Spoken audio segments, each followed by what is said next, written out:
Hi, I'm Zibby Owens, and you're listening to Moms Don't Have Time to Read Books. This 30-minute podcast features a new author interviewed by me every single day, 365 days a year, for about 30 minutes. I am also the publisher for Zibby Books, which publishes 12 books a year in fiction and memoir. Our books are already out now. You can check it out on zibbybooks.com. And we have a magazine called Zibby Mag, where we have lots of wonderful essays and lifestyle features. That's at zibbymag.com. We have classes at zibbyclasses.com. And I recently opened a bookstore in LA called Zibby's Bookshop at 1113 Montana Avenue at 11th Street in Santa Monica.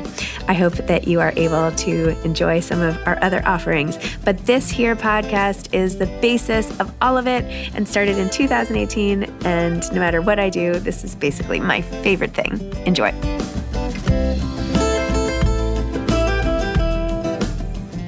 Beth O'Leary is the author of The Wake Up Call. Beth is a Sunday Times bestselling author whose books have been translated into more than 30 languages. She wrote her debut novel, FLATSHARE, on her train journey to and from her job at a children's publisher. She now lives in the Hampshire countryside and writes full-time. Welcome, Beth. Thanks so much for coming on Moms Don't Have Time to Read Books. Oh, thank you so much for having me. Your book, so funny, delightful. Love your characters. Wanted to just hang out at the hotel. Wanted to patch the roof together myself. I'm sure they would have very much appreciated that. Yeah. But the rivalry and the personalities, it was just lovely, enjoyable, really great. And I just love the way you write. Your style is just your sense of humor and the way you see things. So anyway, I really enjoyed it. Thank you so much. That is very lovely to hear. I had so much fun writing it, to be honest. So I sometimes feel I hope that is there on the page. I feel like you can tell. Don't you think? I don't know. I feel like you can. Yeah. Although I take sort of, courage from thinking that there are some books or some parts of books that I found really hard to write and not fun, and that people don't seem to have noticed. So I need to tell myself that sometimes. Yeah. Oh my gosh. Okay. So tell listeners what your book is about. So The Wake Up Call is about Izzy and Lucas, who are receptionists at a beautiful, ramshackle, falling down hotel in the New Forest, which is a very beautiful part of England. And when Izzy finds a collection of wedding and engagement rings in lost property, she sets about trying to return them to their owners. And she gets a substantial reward for the hotel when she finds the owner of one of them. So management get very excited and task her and Lucas with returning all the rings to try and kind of save the hotel. But it's even more challenging than it sounds, because Izzy and Lucas absolutely despise each other. So where did you get this idea? So this book was brewing for a very long time, really.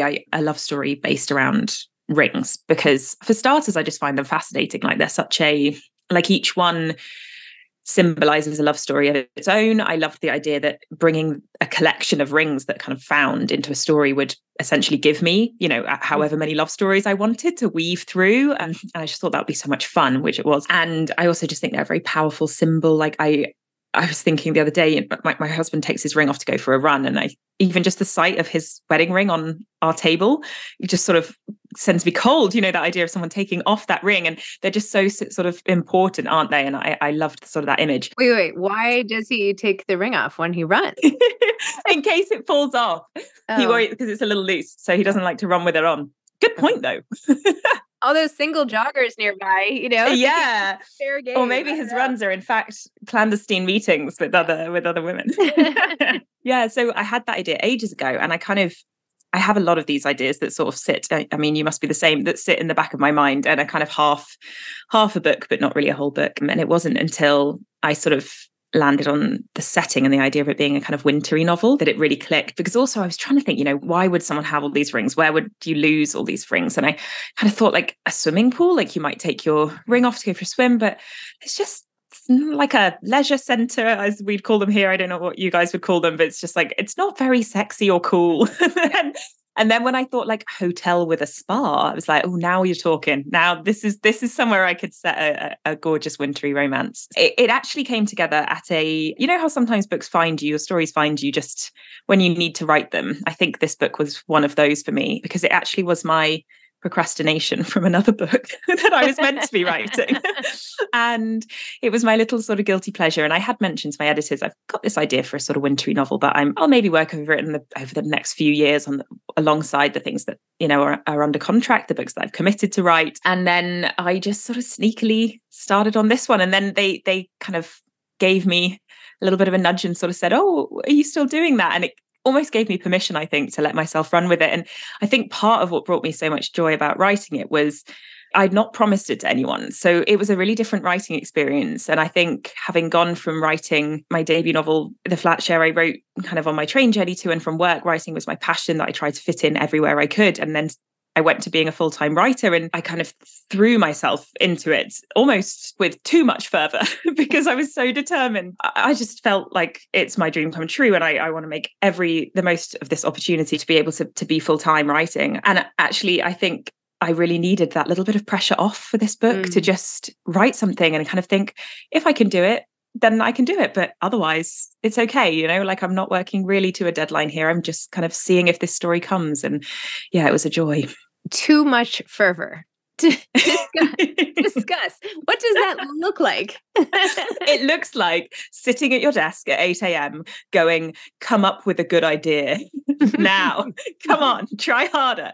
Yeah, I think I felt so lucky to be there, and that almost froze me, I think, in some ways, because I felt like also the FLATSHARE, it was a phenomenon. Like it sold in 36 languages. It's been made into a TV show. It's changed my life completely. And it couldn't have been more of a dream story, of how to get published. It was like, wait, go back up for your whole life story for a second. Because what happened? What were you doing at work before you started writing on the train? And have you lived and did you always want to be doing this? Like, just how did we get there? And then describe the FLATSHARE, like a little bit of context. Yeah, of course. So I've always wanted to be an author ever since I was a little girl. I've written stories, on scrap paper since I was able to write. And I finished my first novel when I was about 15. As you can imagine, it was absolutely brilliant.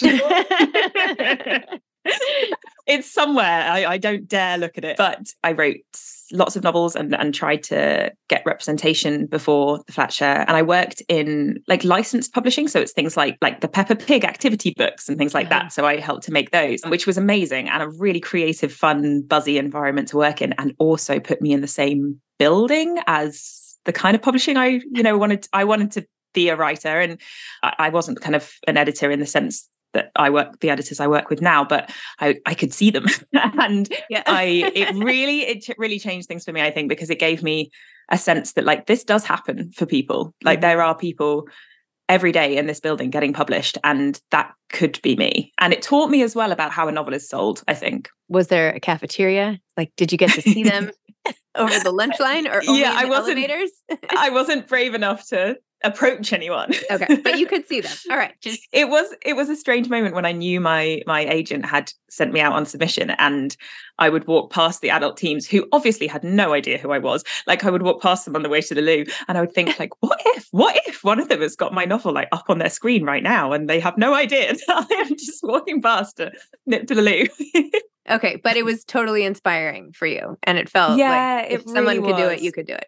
Yeah, that's what I felt like. And then I was finding living in London, I just wasn't making time to write. And I know I don't feel like myself if I'm not writing. I don't know how it is for you, but I just find that I can't fully feel me without that part of myself. So once I moved out of London, I realized I had this kind of hour journey every day, and it was just downtime really. And that could be my writing time. So that was a huge change for me, and meant I had 2 hours a day where I was actually focusing on doing the thing I love doing. And I wrote the novel quite quickly in about 6 months, spent about 6 months editing it, which is seemed quick to me then. That is quick. That's quick. Yeah. Okay, thanks. Yep. Yeah. I'm conscious that some people write 4 novels a year, and there's me being I was so quick. But for me, that seems quick. And I sent it out to a handful of agents, and nobody wanted to read past the first 3 chapters except for Tanara, who is now my agent. I will never forget the feeling of getting that email where somebody said, I'd love to meet with you. I loved the novel. Can we talk? And just, I felt like if that was the only thing that had happened that year, it would have made my year, but then after that, I worked on the novel with her, and we did lots of sort of editorial work, particularly on the beginning, which I think is really interesting, because when I sent it out to agents, no one was really that interested. But then I reworked the opening, and when we sent it out to editors, it was a totally different story, and it was preempted. It sold in the US, and I realized at a certain point I was going to earn enough to quit my job and do this full time. And it was an absolute whirlwind. I remember when I got the news about the US deal, I was out doing karaoke with some friends, which is not a thing I enjoy, but got dragged to. And I just remember sobbing my way through Jolene karaoke booth. It was actually perfect. It was just what I needed. That is amazing. I love that image. Oh my gosh. I feel like your own life is like a novel we could write, the rom-com author whose husband has a secret life on the while he's whenever he goes for a run. Singing with Jolene. I don't know. It all sounds very cinematic. Your actual story. Oh, is that a good thing? I don't know. So tell me more about the FLATSHARE, because I'm embarrassed to say I have not read it, and now I want to read everything you've ever written. But oh no! Okay, so tell us more about that. I love to discover somebody who's yet to read my backlist. The FLATSHARE is a story about two people who share a one-bed flat, but they don't meet because one of them works nights and the other one works days. And it was inspired by my own living situation with my now husband, the runner. He was a junior doctor at the time. We just moved in together, and he was working loads of night shifts, and we would literally pass like ships in the night. And I would find out about how his day was from little clues around the house. How many coffee cups were by the sink, whether his shoes were by the back door. And we used to kind of leave each other food for dinner at breakfast time. And we would, we had this sort of strange existence. And I just loved the idea of looking at what two strangers could learn about each other if they lived that way. And could you fall in love in that way with the kind of negative space around a person? And that was where that story came from. The story that, as I say, the story changed my life, really. And then it became a movie? A TV series, rather. Yeah, it's on Freevee in the US, if anyone's interested. Oh my gosh, look at the stuff I have to do now. This is like... I know, I'm sorry, I'm adding to your to-do list. No, it's great. This is wonderful. And then you just kept going, and you just kept writing novels. I did. So now how many in total? How many do you have you written that haven't come out yet, but you're like working on them and have a deal or whatever? So The Wake Up Call is my fifth published book. And at the moment I am juggling between the next novel I'm writing and the one after that. As you all know, it's always like you're always a million books ahead, aren't you? And with a baby on the way, I am trying to figure out how far I can kind of get and then put something on hold. And it's a funny old thing, isn't it? Juggling writing with life, because it's such an all-consuming job that in lots of ways you're never quite not doing it, but it's a funny thing. I love that. You're never not quite doing it. It's true. And I feel like there's also so much of the thinking that goes behind it that it's not, you can't like sit and you can't quantify it, but without that, you won't have anything. There will be no output. So yeah, I think that was when we talk about my fervent start to writing, I think that was one of the things that it took me a while to realize, is that actually sometimes what work looks like isn't what work used to look like to me. It's not applying yourself and saying, I'm going to try really hard and try my best, and that will mean I do my best work.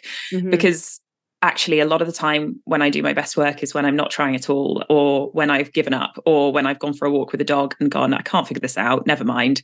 And then an idea comes to me, and it might undo 2 months of sitting at the desk typing. And, you may end up deleting all those words, but there's this sort of weird, like, there's no relation between the input and the output sometimes. And sometimes there is. Sometimes you do just need to sit down and write. But I still am not very good at telling exactly which one of those times it is. I'm not very good at sort of saying, I need to push through right now. This is just, I'm, or when I need to say, walk away from the desk, you need time to think about this. Well, do you see your husband now? I mean, you must have seen him at least once. You're pregnant, so that's good. So we know yes, I see him lots now. Perhaps. Anyway, yes, so is he back on normal hours? Like he is. Oh, okay. And it is a delight. I have to say, not having somebody kind of coming home, because the weirdest ones were the hours where he would come back in like the middle of the night. like at 2 a.m. or something. And that's really weird because you're like, you kind of go to bed, but you know, you're going to be woken up in a minute by someone coming in, and then you sort of also are listening out a little bit. So there's that sort of strange, those were the oddest days. I mean, it's amazing that people can do it for long periods of time. Yeah. And one of the things about writing a novel like that, about people who live that way, is you hear loads of real life stories. People often tell me about their lives. I met a bookseller who told me that his wife was a nurse who worked nights, and they used to meet on the corner and just give each other a kiss on the corner of the street on their way to work. And I just found that so romantic. I was like, I should have written that in. That's better than my book. Next time you could do like little shorts, you know, like little short story spin-offs or something. And what kind of books do you like to read when you're not fervently writing yourself? I love reading romance. I'm a big romance reader, which is handy because now that I'm an author, people like to send me their romance novels, which is always a bonus. But I do find that I sometimes need to step out of genre a little bit at the moment. Like, I think one of the things about this job is your reading gets a bit less varied because you are reading proofs, you're reading advanced reading copies, like you're reading kind of within your genre all the time. And so I've really refound my love of fantasy, which I used to read a lot as a teenager. So I've been listening to Sarah J. Maas on audiobook, which I've been really enjoying. Audio is like my outlet for things that I'm like, I know I don't really have time to read this, but I'm going to read it on audiobook, and then it doesn't count because I'm only reading it like whilst I'm cleaning or something. Yeah, I totally get that. Yes. I know every so often I'm like, wait a minute, it's possible that I could also be listening to a book while I do whatever. Like, I have 20 minutes in the car. Will this kid care? Maybe, you know, like, what can I do? So yeah, it's so satisfying when you can fit a book into another bit of your day which doesn't have a book in it yet. Exactly. Oh my gosh, that's so funny. Yeah, I feel like I'm the last one to jump on this fantasy bandwagon, but maybe audio is my way in. I don't know, maybe now. You do need a good reader though, don't you? And I think with fantasy, because there's often so many names and place names and things, I sometimes struggle when I'm not reading it on a page to remember all the, I don't know, maybe I'm quite visual. I just sort of feel like I'm like, who, where? If I leave it too long, you've got to kind of stick with the audiobook and like listen to it frequently. Otherwise you're like, oh no, I don't know which planet we're on now. Do you have any adversarial relationships? Like, is there somebody who just gets under your skin like that?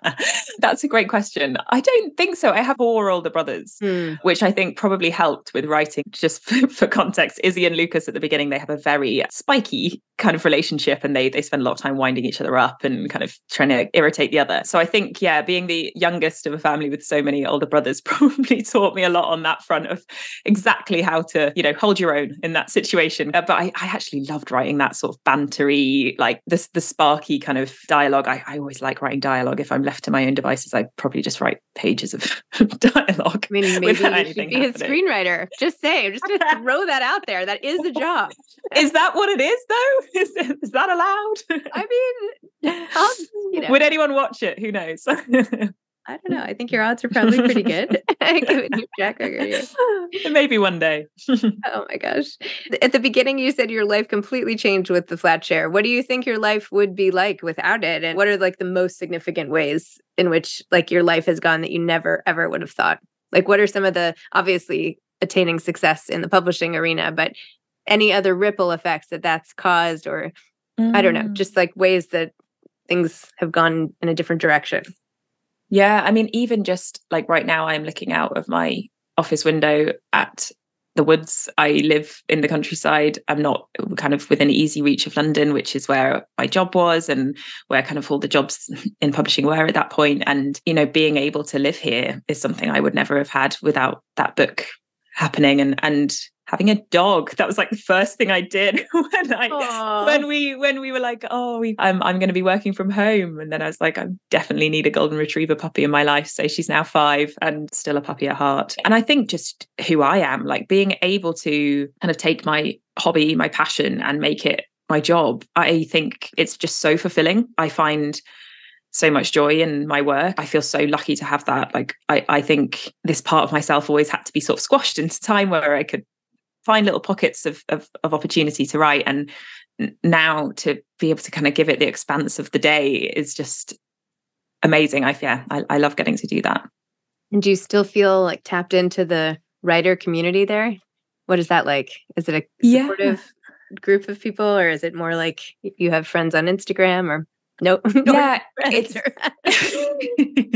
yeah. I actually, it took a little while to meet other writers, to be honest, because I didn't know anyone else that did the job when I started, and I definitely didn't feel confident enough to kind of reach out to anyone and be like, hey, would you like to go for coffee? And so it just really had to happen kind of organically, mostly through events, really, when I get paired with another author in a bookshop or something. And now I've got some really, really close friends who do the same job as me, maybe in different genres, and people to brainstorm with. It's just so great having writers to talk to, isn't it? Because there are some things that are so specific, or, you know, that they'll get the problem because they've been there, you know, when this character's just not working. I can't figure out like an element of their character, and being able to talk to someone about it who's like, yeah, I've been there. I had that with my second book, and this character did this, and, you know, and it's just lovely to have that support as well. But it did take me a couple of years probably before I really made proper author friends. That's one of my favorite things, is being able to introduce, especially authors who have bbooks coming out, so they have no idea what's coming up. Yes. With maybe somebody who has just been through it or something. So, yeah, you know, because there's so much, you just, I don't know. I felt like I was unprepared. I don't know. Oh yeah, even though absolutely. I've talked to a million people, I don't know. Sometimes you need like the buddy system, or I don't know. You do. And there is so much, it's so overwhelming. And it's one thing sort of dreaming of being published, but actually being published, you know, there were definitely moments where I kind of felt like I'd opened a big box of things and I kind of wanted to shove everything back in the box again, because I just thought, I've let it all out and you can't take it, you can't take it back. And it's hard to ever kind of have total confidence in your book, even though you're like, I know I love this story and I know I put everything into it. You still, I think, I don't know any author who doesn't have days where they're like, what am I doing? This is terrible. Why am I letting anyone read this? Can you give any tidbits about your upcoming book, your next one, what it's called or anything when it's coming out? I wish I knew what it was called. Titles are so hard. So I can't share that because I do not know. I can say, so this one, I would say it's probably the hardest book I've ever written. I hope that when I get there, it will be a really epic love story. I want it to be a kind of book to make you laugh and cry. And it's an idea, it's a big idea, and it's a big concept that I had a while ago and thought, I don't think I can do that. And then eventually, I don't know, maybe, I don't know what gave me the courage to do it, but I was like, I'm going to try. And it was really hard, and it has been really hard, but I hope it's going to be beautiful in the end. That's amazing. I just was reading some quote, which I'll massacre here, but it was something like, you think you need confidence to have courage, but actually it's courage that creates the confidence. Wow, that is really interesting. Yeah, right? Oh, I love that. Noodle on that. Yeah. I feel yeah. I want to think about that one. Yeah. And I'll think and see if I can find the actual quote. And maybe I got it backwards. It's by Emma Gray. Well, what you said was very profound. So if it's not the quote, you should claim that one. Okay. Any final parting words, advice to aspiring authors? I mean, my top piece of advice is always try to finish something. And it sounds very simplistic, but it's not. It's really hard to finish something, particularly a novel, because it's so big. But for me, that process of writing lots of novels before the FLATSHARE, it taught me so much, because for me, so much of the writing, what really creates the book happens after the first draft. And I got to practice that. And you can't practice that process of going back over a story and going, what is this? Like, what could it be? How can I make it better? Until you've tried finishing something. And it is so painful sometimes. And it does take so much confidence to push through that point in a book, usually about 40,000 words for me, where you're like, oh, I don't know if this is, going to go anywhere or whatever. But if you can kind of push yourself to the end and just say, just get it down and I'll make it good later. And then you get to learn what the joy of a second draft. That's great advice. Yeah. Get it later. Just get it down. Yeah. Well, Beth, this was so fun. I hope I get to meet you at some point. Do you come touring in the US? Are you coming anytime soon? Or probably not with your baby, but Not yet, but I would love to one day. So if I'm over there, I'll definitely let you know. Yeah, please come. I have a bookstore in Santa Monica in California, so you'll have to go. Oh my gosh. Put it on your tourist stops or whatever. Absolutely. Oh, well, thank you so much. Okay, well, good luck with the rest of your pregnancy and new motherhood. And, I'm here as a resource. I've been through everything at this point. My husband's like, why don't you just be a doctor? doctor. You think you know everything about every kid illness. I'm like, well, science issue. Anyway, all right. Well, take care. Great to have crossed paths. Congratulations on your book. Lovely to chat to you. Thank you so much. Bye. Bye-bye. Bye. Thanks for listening to this episode of Moms Don't Have Time to Read Books. Don't forget to follow me on Instagram at Zibby Owens and at Moms Don't Have Time to Read Books. Also sign up for my newsletter at zibbyowens.com and sign up for my virtual book club and meet lots of authors on Zoom every other week. Thanks so much to Steve and Ryan at Texture Sound for the sound editing. And thank you to Morning Moon Productions for providing this fantastic intro and outro music.